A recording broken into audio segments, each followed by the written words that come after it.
কাছে যারা হার মানে না, সব ত্যাগ করে যায় মরণ। দিন কায়েমের পথে যারা অবিচল, তারা হলো আল্লাহর প্রিয়জন। সত্যের পথে যারা নিবেদিত প্রাণ, সত্যের পথে যারা নিবেদিত প্রাণ, শত্রুকে কবু ভয় পায় না।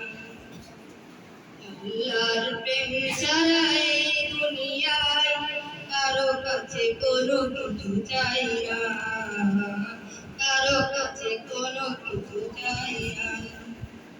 যাদের হৃদয়ে আছে আল্লাহর ভয়, তারা কবু পথ ভুলে যায় না। আল্লাহর প্রেম ছাড়া এই দুনিয়ায় কারো কাছে কোনো কিছু চাই না, কারো কাছে কোনো কিছু চাই না। আসসালামু আলাইকুম ওয়া রাহমাতুল্লাহি ওয়া বারাকাতুহু।